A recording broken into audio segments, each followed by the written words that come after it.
Hello, everybody. It's Alex again from the Remote Work Life Podcast. I hope you're doing well. I have another exceptional guest with me today. I have Alex Denning, who is the founder of Ellipsis Marketing. Now, Ellipsis is a digital marketing agency for WordPress businesses.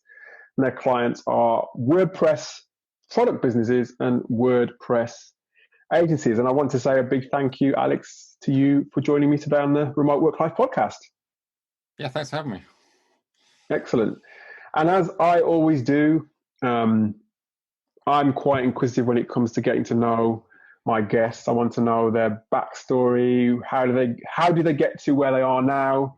So, Alex, please tell us how did you get to becoming the founder of Ellipsis? Sure.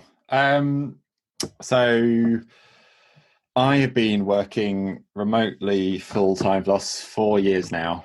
And I've been running Ellipsis for most of that time. As you mentioned, we live in like the WordPress ecosystem.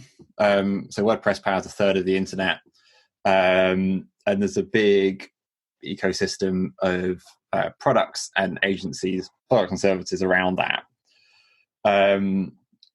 And those businesses help people do more stuff with their websites.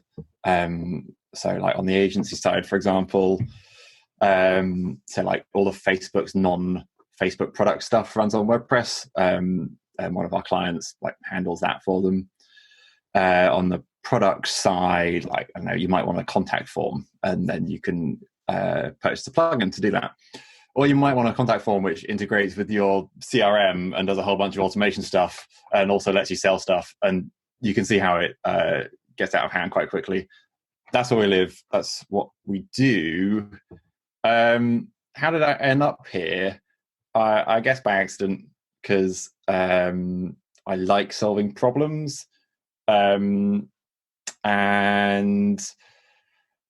yeah, I get to solve them all day and people pay me money for them. So always good. I'd been involved in like the WordPress space for a long time. So I knew a lot of people around there. So I started off just doing bits of work, freelance, and it was stuff I enjoyed doing. And then as a freelancer, I was booked out the whole time. So at that point it was either like, do you do that forever? Maybe put your rates up a bit. I decided that I didn't want to do that. I wanted to be able to solve more problems for people. So that's why I started the agency. And WordPress, I didn't realize it was a third of the internet that WordPress powers at the minute. I'm a big WordPress fan myself. It's just such an intuitive piece of, well, actually, you know what? I mean, it's intuitive to me. Maybe that's because I'm in it quite often. I'm not a programmer or anything like that, but I can actually work my way around it now that I've been in it for years. But it's one of those things that is just so relatively easy to understand for a newbie once you sort of get your head around it, would you say? A big project that we, the community, have been working on. It's open source, so like everyone can contribute. A big problem we have been working on is how to make this initial experience a lot better. So last year, I guess the end of the year before that, with WordPress 5, there was a new editor, which still has some teething issues, but going forwards, that's going to make that a lot easier to do. And the market that everyone's interested in is the small business with no website, because that's how a lot of people get started. And those obviously sometimes turn into bigger businesses, or even just medium-sized ones. And it's that initial experience that we're trying to work on. So yeah, I could tell you didn't want to say it's hard to use. Yeah, I didn't want to say that. I mean, it is at times, and we're working on it. Yeah. So it's hard to use. Don't bother using it. Just go to Alex, and he'll sort you out. Basically, is what we're trying to say. But I think what's so attractive about WordPress, where small business is a concern, is I suppose the barrier to entry, well, if you look beyond the tech, it's pretty good, and you can bolt things on, and it's scalable, and you can make it look really professional if you're working with the right people. So yeah, exactly. So we don't make websites. Our clients are the people who make the stuff that you can bolt on. So yeah, we're all working on that. Yeah, so Alex is the guy that can really sort of, do all the singing and dancing in terms of the marketing behind all of that. But I think, I love WordPress. What can I say? Anyway, well, Alex, I mean, I noticed as well from looking, obviously I've done my background research on you. You did a degree in politics and international studies, and you've had quite an interesting journey since then. Tell us a bit more about that. I'm especially interested in Miniclip. Yeah. So so I did a degree in politics. I have never really used it. I guess it taught me how to think critically. I do use that a lot. So I can write very long things. Mm-hmm. So maybe that was useful. Before that, though, I worked at miniclip.com, which is now a mobile games company. At the time, it was a web games company. And yeah, it was for free casual games. Years ago, miniclip.com was the place where you'd spend your lunch breaks. And I got that job because I knew someone from the WordPress community who was their director of web development, who, long story short, I now co-author a weekly newsletter with. Wow. And he also works remotely now and doesn't work at Miniclip as well. I did their social media, which is cool, and that I learned a lot about that. That was an office job in London, and yeah, it was my job to keep the community updated about the stuff we're doing with our games. That taught me a lot about the working in a results orientated environment. Mm-hmm. It was good fun. And in terms of, you obviously made your progress now, where I suppose you went more and graduated towards the entrepreneurial side of things. You had WordPress, WP Shout, which looks like, again, very much a strong WordPress connection there. And tell us a bit about that. And then after you've told us about that, tell us about your typical clients at the moment. Sure. So WP Shout is a WordPress development tutorial blog, and it's still going today, although I haven't run it for, I think, 6 or 7 years. And yeah, it teaches people WordPress development. When I was first figuring out stuff with WordPress, I wanted to know how to do things, and I couldn't find that. And being quite naive at the time, I thought, I know, I can figure this out, and I know all the answers. So I made that website, and that was where I first got to see what growing an audience looked like and all that stuff. And that was really helpful earlier on for just figuring stuff out. So that's also where a lot of the WordPress connections come from. So even though that was 7 years ago, you kind of draw a straight line through there. That was how I knew Ben at Miniclip, and here we are. And you haven't looked back since. And now you're working, you established yourself as a freelance worker. How was that transition from freelance to business owner? Yeah, so as I said, as a freelancer, I was booked out all the time, which is a good problem to have, but still a problem. So I knew I wanted to be able to solve more problems, and that meant growing a team. To start with, I just gradually started working with freelancers on individual projects. And then over time, started getting a bit more revenue and just took things very slowly. There are 4 of us now. We're currently hiring number 5. And we're now at a point where we can pick that up quite quickly, because we've got all the structures in place. But it took a while to to really get used to it. I now don't know what's going on with client in the work. best possible way. But it took me I guess a year, 18 months to be okay with that. We're now at a point where I can totally trust my team to get on with stuff. And I guess it wasn't I didn't trust them before, it was that I just needed to let it go. It's funny because we had a conversation with another remote working practitioner who's been in the game for quite a while, Pilar Orti, and she was literally, words you've just described there, the words you've just articulated are just exactly what she said in terms of letting go and just allowing your team to get on with it.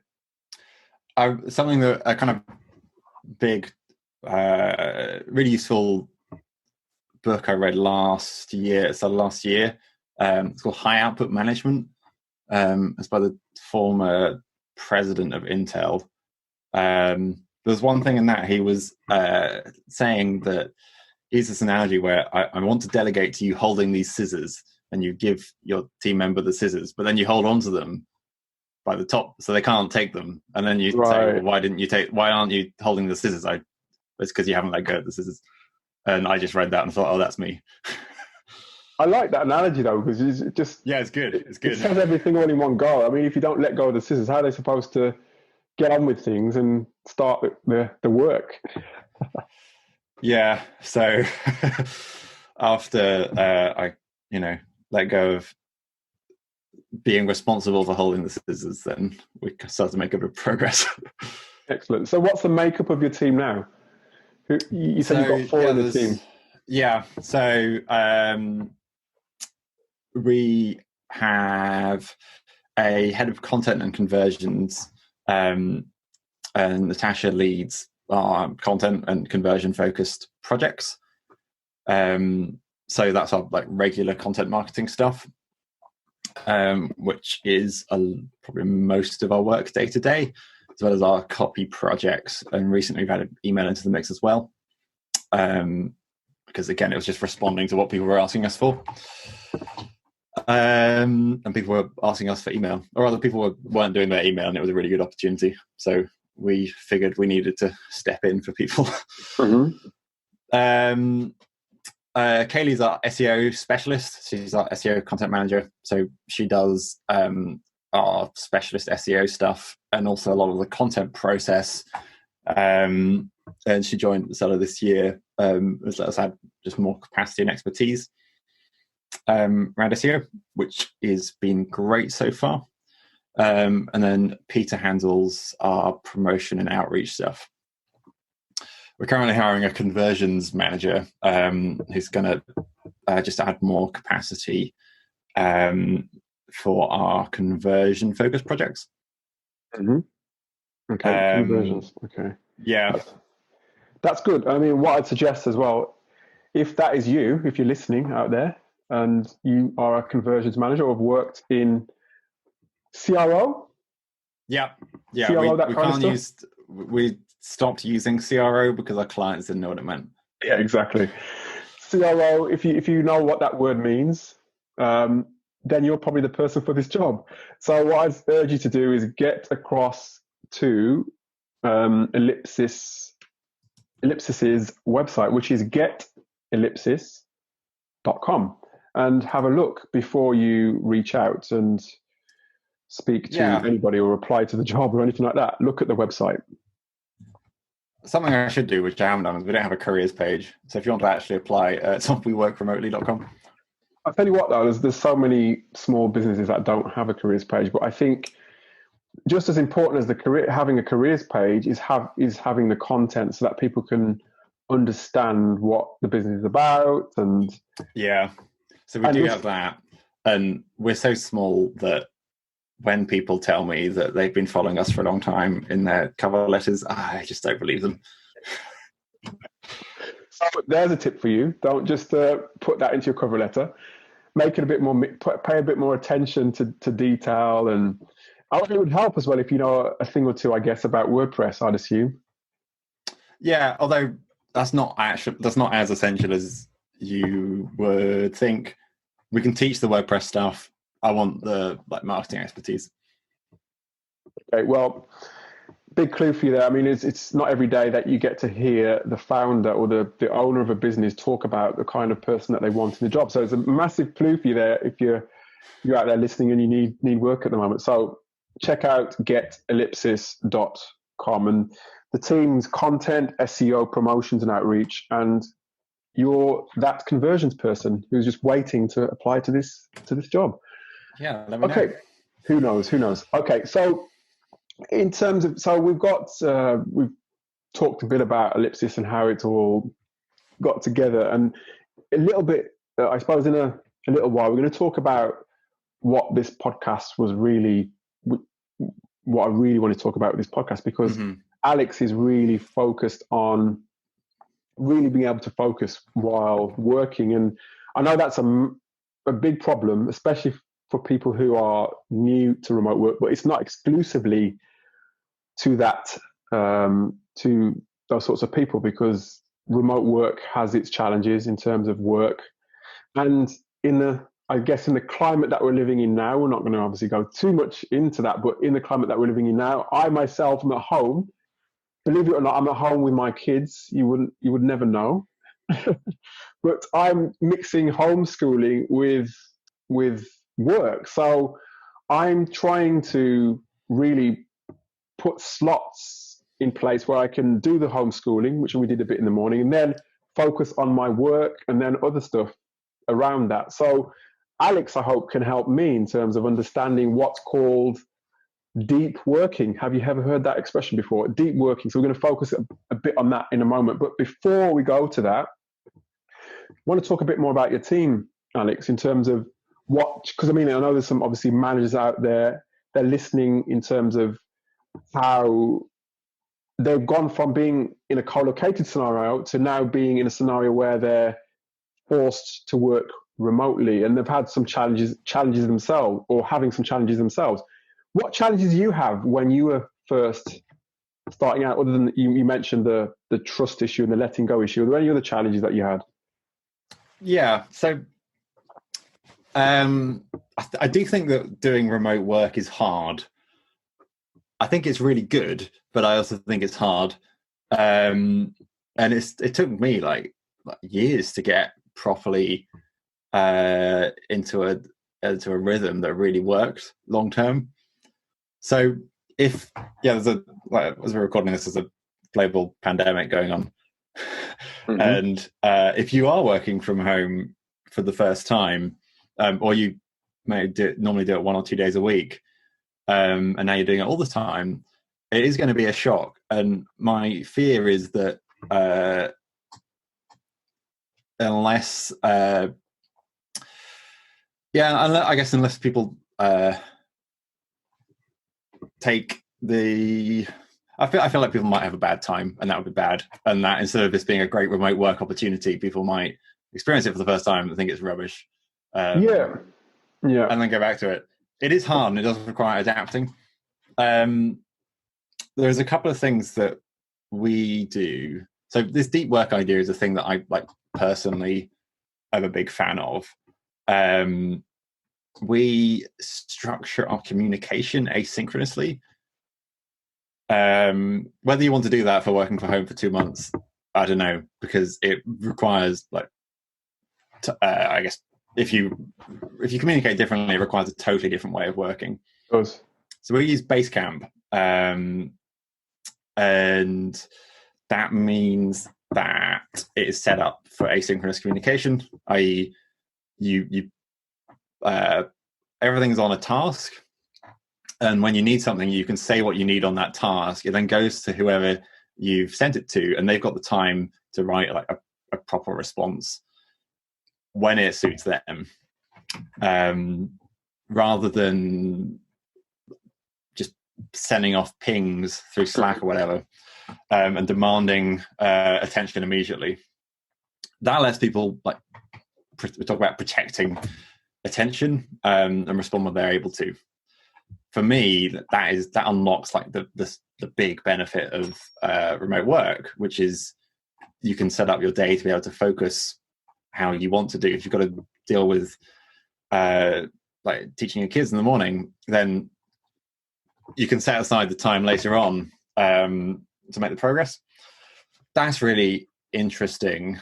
We'll talk about that more in a second. One of the other things, though, that we have done that has been really good, and I don't know that many remote companies do it. We sat down to try and work out what was good and bad about being remote. And one of the things you do lose is kind of just spontaneous collaboration. Yes. So we just tried to work out how to add that back in. So we ended up with a monthly co-working day. So we specifically set aside a day where we specifically co-work, and we do screen sharing and we do a group call. And like, I'll do a team update to start with, and then we'll go through some general issues. And then if we've got specific things to work through, even if we don't need everyone there, we've got everyone there. And then that creates the opportunities for the more random collaboration you might get in an office. You also lose some like general chats harder. Yeah, definitely. Yeah. So because we don't, if you use Slack, maybe you can have a general channel or like a random channel and do that kind of thing there. As we don't, that's a bit harder. So solution, again, we just schedule a monthly call, which we just have a chat. I know some people do that weekly because we're in different time zones. We found that monthly worked better. So everything that you do, is everything that you do asynchronous then? Given that you're in different, even though you're in different time zones. So we default to asynchronous. It probably sounds a lot more efficient than it is, in that I haven't looked at Basecamp since we started recording, but as soon as we've finished, I will check it. And if anyone needs anything from me, I will respond to that immediately. Basecamp also does have one-to-one chat as well as group chat. And we do use those a fair bit. In general, though, the general approach is to respond asynchronously. And when you do need that time to say, I'm doing something else, I'm not going to respond to stuff, that's absolutely fine. No, I get it. And I hear what you're saying as well about the adaptation. And I am slightly worried as well in terms of the actual, you mentioned the pandemic. Because originally the kind of posts that you were seeing across social media were, okay, so now that we're being forced to work remotely, everybody's going to see the benefits of working remotely. But that's not necessarily the case, because there's so many, there is a period of adaptation. And, my fear is that people may kind of shy away from it because of this whole experience. There's just everything's on top of them all at once. When, this experience that I guess we're in now, to me, is not really a true reflection of what it is to be able to work remotely, because you have so much more freedom than you do right at this moment, So, yeah. Yeah. So I'm working from home right now. I normally go to a co-working space. Even that's just like going to an office, and I spend my mornings there and I cycle in, and it's nice. Being at home all the time, I don't like doing that. And I said I took some time to adapt. Getting a co-working space was actually one of the things that took that time and was really helpful. So if you're listening to this because you're having a crisis, just give it a bit more time. Yeah, give it that. Well, yeah, I'd second that, because it's just, you shouldn't be stuck in one room or one place. You should have a bit of variety there, but yeah, we can't because of the way things are at the moment. But okay, well, yeah, I mean, similar challenges. I mean, don't just think you're alone in terms of the challenges. As you've heard, Alex has had his challenges. It's taken him a while to adapt. It took me a while to adapt as well. So I just think the best thing to do is just talk to somebody who has either had similar challenges to yourself, or just talk about them. And like Alex did, they talked about, what the benefits are and what remote work is all about. And I think that communication in itself, getting it out into the open, can actually at least start to remedy the situation. Yeah, but for sure. In terms of let's talk pre-pandemic. Yeah. What effect did remote work have on your life in general? So I guess the main thing is that the most practical thing is that my wife needed to move for work 2 years ago, and sure, no problem. And if I'd been stuck somewhere else, that would have been really difficult. Having that flexibility is huge. And if she needs to move again, I guess I miss my co-working space, but I'm sure they'll have me back, or I can find another one. It's those I can work from anywhere. That's the big one. And yeah, I mean, internally we talk a lot about setting the environment that you need personally to be able to do really good work. And that is, I mean, that's that's one of the things that really motivates me, is having a really good impact, having to do really good stuff. And yeah, this deep work idea we've touched on is one of the ways that I personally find really effective for me to be able to do that. I guess I run a remote business, and that's pretty cool. Well, I think if we'd have to get an office or whatever, that's a whole different world. I don't know how to lease an office. I don't want to know how to lease an office. I don't blame you with all the costs and all that sort of thing. But if you're comfortable in that environment, which everybody's not everybody's comfortable with remote work. But if you are, then do it. Okay. Well, I mean, as we've touched on deep work, let's get into the whole topic of deep work, because this could provide you with some ideas in terms of not just the scenario you're in at the moment, but your future, how you can apply it to your work in general. So let's get into that, shall we? What does it mean? What does deep work mean? And sure, yeah, so, let's do that one. Deep work is this thesis by a computer science professor called Cal Newport, in which he argues that being able to focus for sustained periods of time is increasingly a competitive advantage.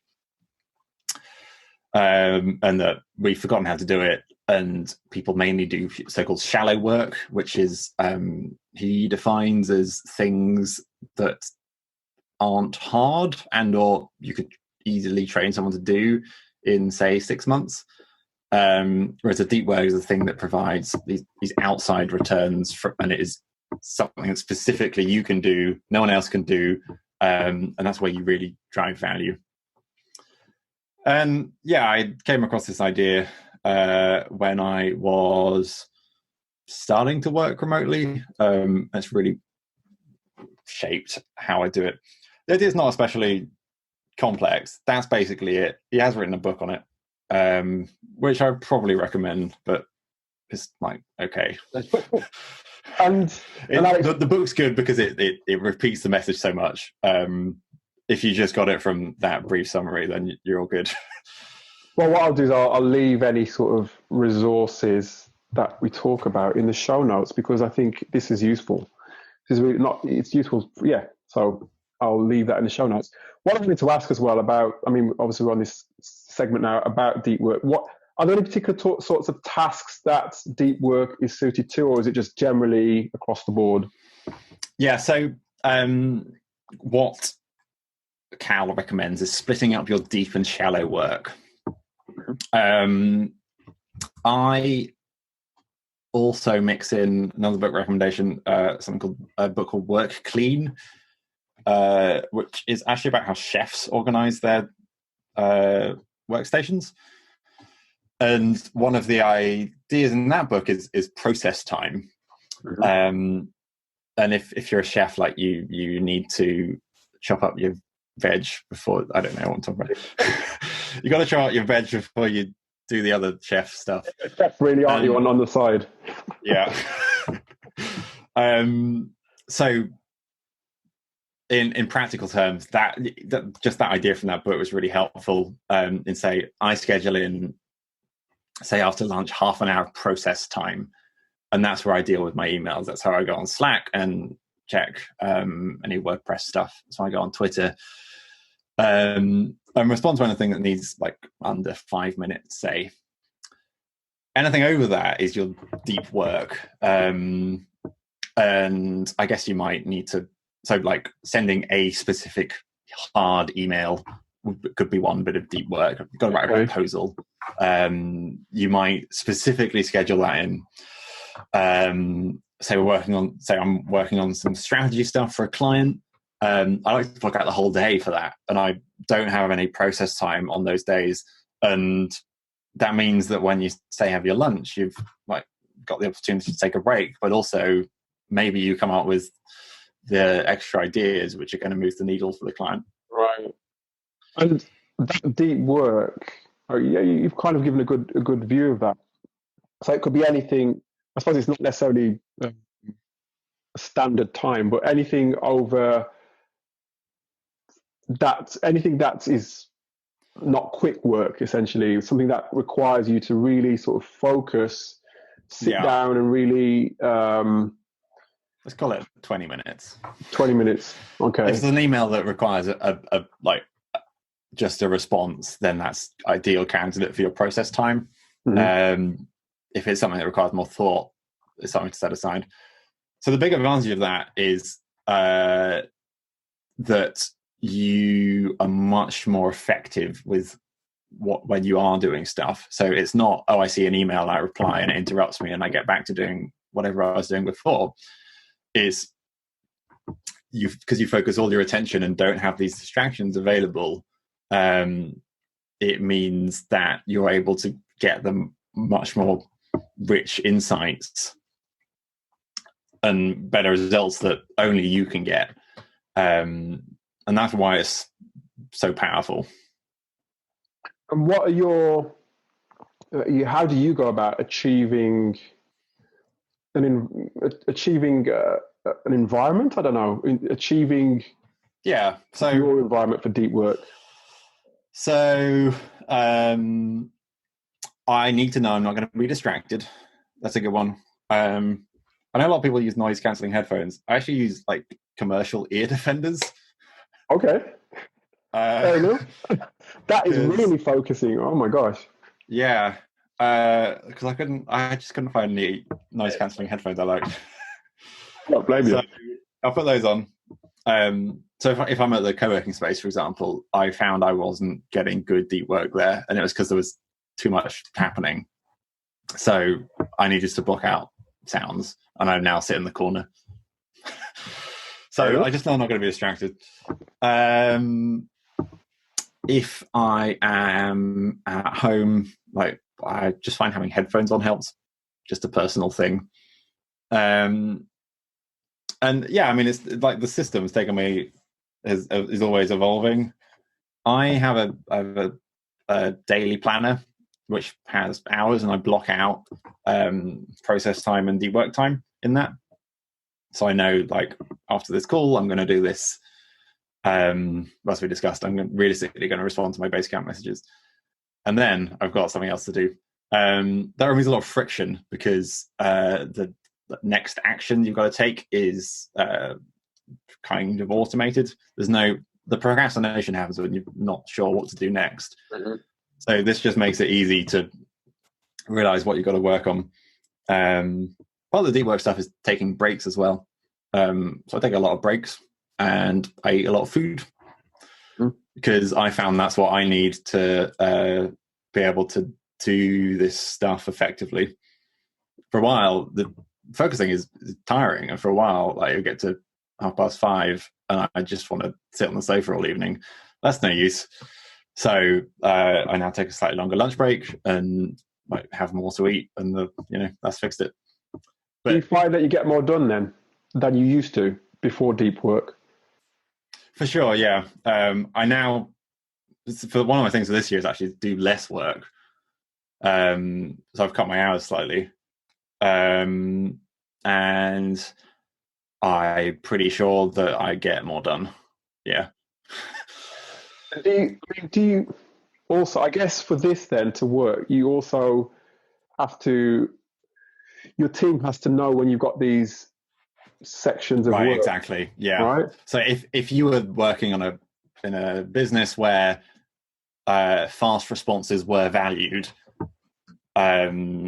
this would be tricky. Or you'd have to clearly set boundaries. So like 10 till 12 in the morning, like I'll get back to you after lunch or whatever. And that time is my set aside time. There are ways like that you could deal with it. I know some people put it on their calendars when they're dealing with protecting their time like that. And that also lets your team know what's happening. So one of the things one of the things that I get to do, because I am my boss, is that I can set those expectations internally. And it's like, we trust you to get on with stuff. We need to keep stuff moving, but it's a balance. And is deep work then, is that something that you think that, because like you said, it may suit some businesses, it may not. But if you are in that, if that is part of your, I suppose, your culture, I guess in many ways, is it something that everybody needs to be doing, or does it suit some people and not others, I guess? Yeah, so this is something that works for me, and I'm happy to preach it, but it's not something that's going to work for everyone. With all this like productivity stuff, it's all about working out what works for you and having a continually evolving system. I think before I did this, I had like other stuff, and there's no shortage of advice on the internet about how to do your work. Yeah, often from people who aren't doing their own work. Yeah, because they're writing the advice. Exactly. So exactly. I'm hesitant to. I don't think anything works for everyone.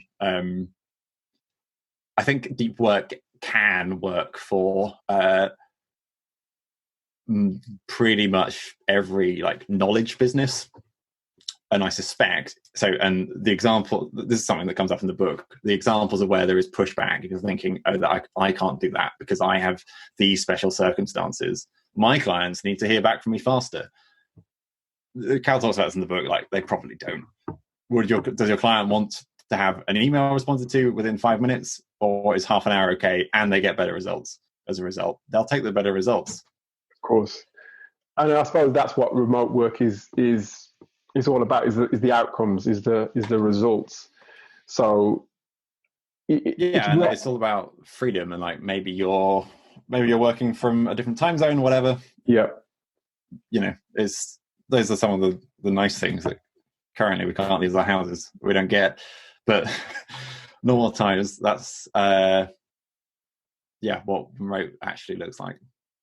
And I mean, you talked about your process. Do you have a typical day then, in terms of is it hyper structured? I do the same thing every single day. I was going to say, yeah, you sound like you structure everything to the nth degree in many ways. Some of my team don't, and Peter travels a lot. I don't work and travel because I just can't. I do the same thing every day, and I just find that helps me. That's what works for me. May not work for everyone. And I think you're right, and I think that's what it comes down to. It comes down to what works for you. But I mean, in that sense, you can also have a hybrid, I suppose, where you're doing a bit of deep work and you're doing a bit of shallow work, or working how you want to work, if you see what I mean. So it doesn't necessarily have to be deep work throughout the whole day, or a certain set structure or criteria throughout the whole day. I think I wanted to get Alex on and talk about deep work because I want you to I suppose, be familiar with it and aware of a method of doing better work, and listen to his strategies as well, and his mindset about getting things things done. And I when I come to think of it now, I do have periods. I did where, even though I didn't know it, where I do deep work. Although what I probably need to do is have more focus periods, especially now, because I'm still getting to grips with the whole homeschooling plus work scenario. So I'm going to sort of start to really have started to designate areas of my calendar to do focus pieces of work, and then, mixing it in with other stuff as well. Excellent. Do you want to talk tools quickly? I know let's talk tools. Yeah, let's talk about tools. Go for it. In terms of the tools that you use. I've tried literally everything. So here's the kitchen sink. I got this thing here. This is a timula.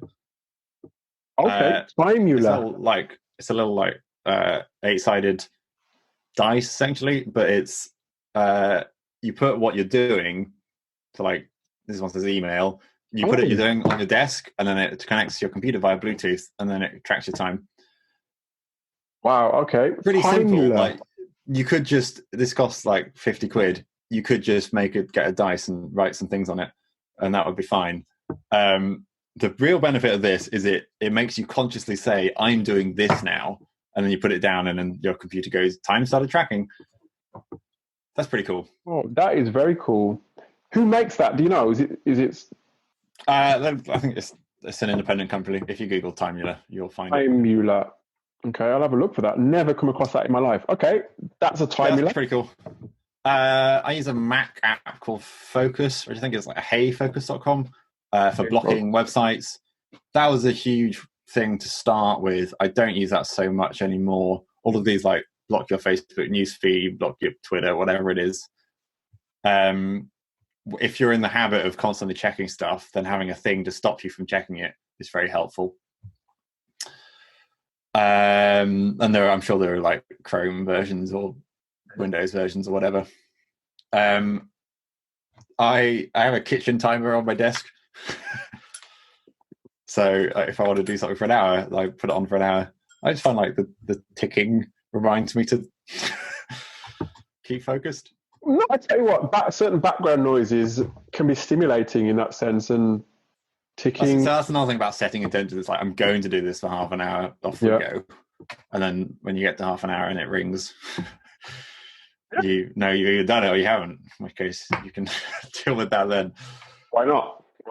Yeah. And just in general, I don't have email open other than when it's processing time. That was Slack open, Facebook, Twitter, all that stuff. I'm guessing you don't have things like your social open, obviously, and news. I suppose the temptation nowadays is to be constantly, especially people who are not used to working from home, is to be constantly checking on the news. Yeah, I actually get the newspaper, which is unheard of. What's a newspaper? People are saying. Yeah, I know. So Cal Newport has a very good blog. He's a deep work guy, and one of the things that he mentioned in a passing comment was, how about getting the newspaper? And so I get The Economist weekly, and I really like it. It shows me what has happened, and I don't miss anything. Well, I do miss things, but it doesn't matter. I get what's happened after it's happened, not what's happening. But what am I going to do with that information? Yeah, exactly. Yeah, except worry about it these days. Anyway, yeah. No, I get that, and I think I stopped getting newspapers, and I keep promising myself I need to start getting a delivery of the newspaper to. It's good just to have something in your hands sometimes. Just rather than having, like you said, constantly checking feeds or. Yeah, so I think newspapers are a good idea. So you got Timely, you've got Hey Focus, you've got a newspaper, and you've got a timer. So I've got the kitchen sink. You've got the kitchen sink. You're churning through the work by the sounds of it. That's good. That's great. Yeah, I mean, it's not like I actually use all of those at the same time. They're just things that are there, these all. And it ebbs and flows. I'm going to look at that Timula, because that's to me is a good idea. I'm going to look for that. So, Alex, what's in the offing for for Ellipsis. What's other than you're hiring? Obviously, that sounds like you're growing. Then, right? Yeah. Yeah, we doubled our revenue last year, and we are going to try and do it again this year. We need more capacity to be able to do that, and that's why we are hiring. We may need to hire someone else as well, which would be cool. That's going to let us do more stuff, and there's just more stuff I want to do. I've talked a lot about solving problems at the start. I just like solving problems, and there's more stuff I want to work on. And that is what drives the growth for me. We may stop when I get bored of solving problems or need to solve a different problem. But for now, there's just more I wanted to do, and I think we can help our clients a lot more. So yeah, that's our focus this year. We're also trying to become a B Corporation. Oh, nice. Is a voluntary standard for ethical businesses. Yeah, I used to belong to a B Corp. All right. Yeah. Yes. So far, it's been hard. Just a lot of requirements to meet, and we don't meet most of them right now. But we're working on it. Hopefully, we can do that this year. And that's just a nice external standard to adhere to. No, that's nice. It's good, and I think that growth, I like the idea of growth. That's the first thing. The second idea is, and I actually put out a podcast about problem solving the other day. I think, again, now more than ever, I think people want to work with people who solve problems as opposed to somebody coming up and saying, I can do SEO, or I can do content, or I can help your WordPress business to get better. But how can you do that? What problems am I having that you can solve? So I like that approach, Alex. And I mean, so before we wrap up, then one question that I usually ask is, what's the most? I mean, you work in co-working spaces when you can, and you work at home. Are there any other sort of different types of spaces that you've worked in at all? Really boring at this question. So I did try traveling and working, and I do love traveling. And my wife and I go to a lot of places. I just found that I'm not good at mixing work and travel, so I don't. I go to so we're remote, but we meet up a couple of times a year. So that maybe counts. We had a team meet up in the Netherlands, which was cool. I had some fun working from Arizona for a conference last year. Right. But it's not like I'm at the beach. But I tell you what, though, Alex, I mean, you see quite a lot of, I've said this before, you see a lot of videos on YouTube and across social media of these people living the laptop lifestyle with their laptop on their lap and from the beach or whatever. Yes, those people do exist, because I've interviewed some, and there's some really great people doing it. But I think those people, those gurus, make it look really easy and make it look as though it's a walk in the park just to sort of rock up to the beach or to go to Arizona and just work from anywhere. It's not that easy. It requires planning in itself and requires coordinating, especially if you've got a team. Yeah, some people can do that. I just personally can't. I'm just when I'm working, I'm just on, and I just need to be on or off for the work stuff. I can't mix it. Yeah. If you can, then go for it, and just make sure you get an app that gets your sound out your laptop. Yeah. Well, let's hope somebody invents something like that. Well, Alex, it's been great speaking to you. I want to wish you all the best with Ellipsis. And I would urge, as I said, everybody to go across to Alex's website, which is getellipsis.com. At the time of posting this, Alex is hiring, so I hope you get this message before I post, before he's not hiring. So get across to getellipsis.com. And Alex, I just want to thank you for joining us on the podcast, and I want to just wish you all the best with Ellipsis. Thanks so much. It's been really good. Speak to you soon. All right. Cheers.